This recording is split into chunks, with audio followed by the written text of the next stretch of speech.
You're listening to The White Rabbit, conversations on the art of presenting in a rather noisy world. Your hosts are Matt Krause and Alper Rozanes. Matt helps leaders of international companies speak, write, and present with confidence.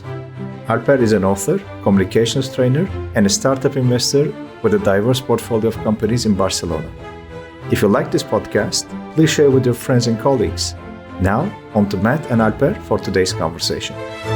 Matt, last week I was doing a video recording series on a series called My Presentation Pet Peeves, and I realized you have an idea, you have several ideas on one of them. It is called The Hero's Journey. I don't know why, but I put it on my list of pet peeves for presentations. It's one of my pet peeves too, by the way. What? It's one of the hero's journey is one of my pet peeves too. I'll explain in a moment. Oh, then we should definitely talk about it today. Yeah. I'll let you do most of the talking because I know that you have some couple of good points about that. Okay, so the title of this episode is basically The Hero's Journey for Normal People. And I say normal people because the hero's journey is actually kind of a pain in the rear end. I mean, I'm thinking of a different phrase, but we want to make this, rated PG. So let's not get the E, yeah. Yeah, so the hero's journey is kind of a pain in the rear end. You hear a lot. You're at a party and you mention to a friend, "Oh, I got to give a presentation and I don't want to make it boring." And your friend says, "Oh, tell a story." And then you're like, "Okay, well, that's great, but how do I tell a story?" And your friend says, "Oh, well, hero's journey and all."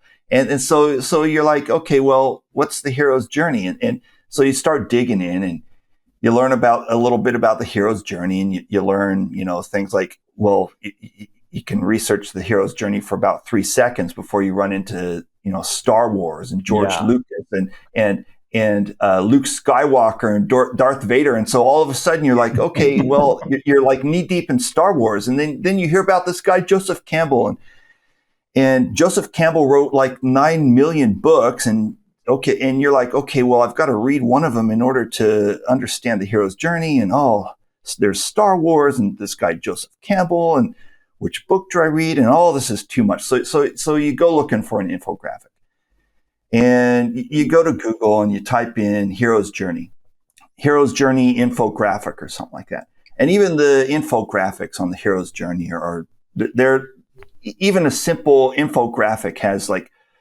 34 moving parts, and your head's exploding at this point, because you're trying, what is this hero's journey thing? So us as presentation trainers, like our job is to give people simple tools that they can learn in a total of like 5 or 10 minutes and then implement in their real lives in like 30 seconds. So, when your boss pokes his or her head into your office and says, "You got to give a presentation tomorrow," you've got a million things to do. And now you have 1,000,001 things to do. Mm-hmm. And you don't have, 10 years to learn everything there is about the hero's journey. You've got like a few seconds to figure out, how am I going to structure my presentation? So this is the target that we have to hit. This is the person that we have to prepare as presentation trainers. And so we've got to take this really complicated thing called the hero's journey, and we've got to distill it into a couple lines, something that can be explained and learned in 5 minutes. Okay. And a couple months ago, we started with one step. We had an episode on various story structures, and the most popular story structure, I think the one that we spent the most time on, was Boy Meets Girl. Do you remember that one? Boy meets girl and then boy loses girl. Is that the one? Yeah, boy meets girl, boy loses girl, boy gets girl back. 3 parts, one up, one down, one up. Boom, your presentation is over. So that's your basic story structure. So what I want to go into today is basically Boy Meets Girl 1.5. So it's not 2.0, it's not 3.0, it's just 1.5. So this is after you've used Boy Meets Girl, which is Boy Meets Girl 1.0. Just run it through this next filter just to make sure that you've got all the elements in there. And by the elements that I'm talking about, I call them for short HGOM. But it's HGOMM. So there are two M's at the end. HGOMM. HGOM. And the H at the beginning stands for hero. And your hero usually is going to be your customer. The G in HGOM, the G is goal. What is your customer's goal? What does your customer want to do? And the O in HGOM is obstacle. What is the obstacle standing in the way? Why is your customer not achieving this goal that they want? And then the two M's at the end, the first M is mentor. And the mentor is usually 99% of the time, the mentor is going to be you. And the last M in HGOM, the second M stands for moral. So you've got hero, goal, obstacle, mentor, moral, HGOM. And it's kind of like it's not a different structure of its own. That's why I refer to it as Boy Meets Girl 1.5. So HGOM is not a completely different structure. HGOM is just a filter. Okay, it's not a complete alternative. Yeah, it's not a complete alternative. It's just kind of, if you want to take Boy Meets Girl one step further, then you can do this. It's kind of like with a recipe. You know how in a recipe, there's two parts to a typical recipe. You know, the first part, they'll list the ingredients that you need. You know, 2 cups of flour, 1 cup of milk, a teaspoon of ginger, 3 pieces of parsley, stuff like that. So HGOM is kind of like that. It's the first part of the recipe. Yeah, that does it. Whatever recipe whatever recipe I just described does not sound very good. but anyway, my point is that HGOM is basically that. It's the list of ingredients. So it doesn't have any structure. It's just the list of ingredients. Boy Meets Girl is basically the second part of the recipe. You know, step 1, do this. Step 2, do that. Step 3, do this. Blah, blah, blah. So you need those two parts together. You need the list of ingredients, which is basically HGOM. And then you need the structure, the steps that you go through, the second part of the recipe. That's basically what Boy Meets Girl is. And so let me give you an example of what that might look like. There was this guy, John, and he was making the rounds. He was speaking at Rotary clubs. He was hoping to spread the word and generate some business. But he wasn't getting the results he wanted. His audience seemed to be falling asleep whenever he would talk. So he called us. We helped him restructure his speech and work on his delivery techniques. They weren't easy changes for him to make. They were a little bit out of his comfort zone, but it worked. And now when he speaks, he gets the results he wants. That's your entire story right there. It's just like, what is it? 3 or 4, 5 sentences, something like that. So you run that through the HGOM filter. Who's your hero? John. What's John's goal? John's goal is that he wants to use speaking to get more business. What's John's obstacle? His obstacle is that his speeches are boring. People are falling asleep at his speeches. Who's his mentor? His mentor is us. And what's the moral? The thing about the moral is that you can make it really simple or you can make it really profound and difficult. Really simple is basically a call to action. And that's kind of the one that I recommend. You know, if you're the supply chain manager, the finance person, and you've got to give a presentation tomorrow and your boss just told you about it 30 seconds ago, go with what's simple. The call to action, you know, pick up the phone and call us. We'll take care of you. Boom. There's your moral.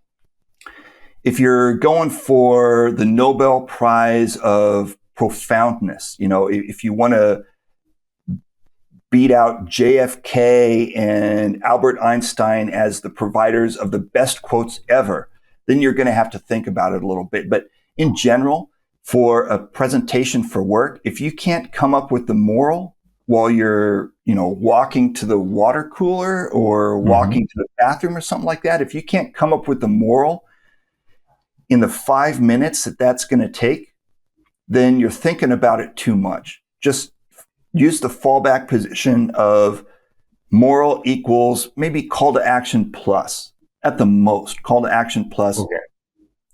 If you're having a problem, call us. We'll take care of you. Boom. That's it. That's your moral right there. And so again, it's this story about John. It's a new structure. It's basically boy meets girl. You've got this guy and he has a great idea. That's your up, but it's not working out. That's your one down. He's putting people to sleep. And then he calls us and he goes back up again. And now everybody loves him and he's getting the results that he wants. So it's not a new structure. You've just got this HCOM filter that you can run it through because you've got this structure and you're wondering what elements to put in it. That's what HCOM is for. HCOM tells you what 5 elements should you put in your story. That's it. Okay. And I have a follow-up question. Okay. When you said the second M is for moral, right? Yes. In the case of John, who wants to get more clients by speaking better, the moral is, can you clarify that? Yeah, the moral is, it's not something that you usually state outright. Your story, people kind of read into your story the moral that they want to read. So you're not going to be able to explicitly state what the moral is. You're going to kind of have to let your listeners do that for you. Some of the listeners, they want to be profound and they're going to want to say things like, oh, well, in order to get results that are out of the ordinary, you have to take out of the ordinary actions. So some of your listeners are going to want to do that and be a little more profound. Others are just going to they're going to make a very simple moral, which is, if I have this problem, pick up the phone and call this presentation trainer. This presentation trainer is going to solve my problems. So you're explicit about who is the hero, what is the hero's goal, what is the hero's obstacle, who is the mentor. You're explicit about those things. You state those things outright. But the moral, you just kind of let your listener figure out what the moral is going to be. Okay. And in this case, then the moral is from the perspective of the people who helped John. Say that again? In this case, the moral is not something that John would figure out in his presentation, but it's something from the perspective of the service providers. John picks up the phone, he gets the help. That's the moral. Yeah, you're kind of guiding your audience or you're guiding your customer towards the moral. You want either the customer to say, you want the customer to be coming up with morals that kind of fit in with what you would want. Okay, well, pick up the phone. That's really close to what I want.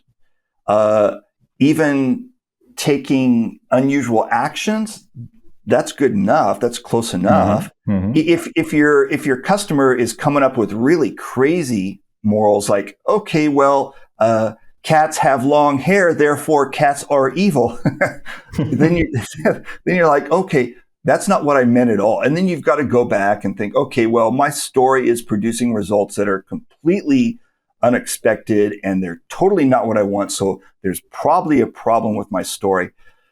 But if you've done a halfway decent job of constructing this story that uses this boy meets girl structure and has some fairly logical elements for the first 4 parts of HCOM, you're probably leading your audience or your customer enough so that the moral that they're going to come up with is something that you're fairly agreeable to.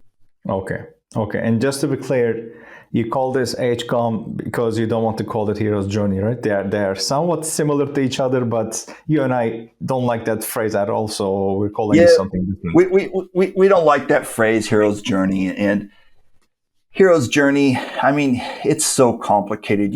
People write books and they spend years figuring this stuff out. We need a phrase that people, that supply chain manager or that finance person, we need a phrase that those people can remember in 2 seconds. So when your boss peeks his or her head in your office door and says, you got to do a presentation tomorrow, we need some phrases, or we as presentation trainers need to be providing our clients with phrases like boy meets girl and HCOM. Boom. There's like 4 seconds. It took me 4 seconds to say that, and now I know how to structure my presentation. If we make it so complicated that, I've got to give a presentation tomorrow, and what's this hero's journey stuff? Oh man, I'm going to have to spend 10 years learning it. Then they're not going to use anything, and their presentation is going to be a flop. It's going to be boring, and that's not what we want at all. Yeah. All right. So we've got to wrap it up about now. We're at about our time limit for the day. So we'll pick it up next time with some of Alper's presentation pet peeves. All right. So thank you very much, Alper. It's an ever-growing list, I'll tell you. I'm sure it is. There's probably no end to that list. No. All right. So thank you very much, Alper. I'll see you next week. Talk to you later. Bye-bye. Thank you for listening to The White Rabbit with Matt Krause and Alper Rozanes. You can subscribe to the podcast on Spotify, iTunes, or through your favorite feed.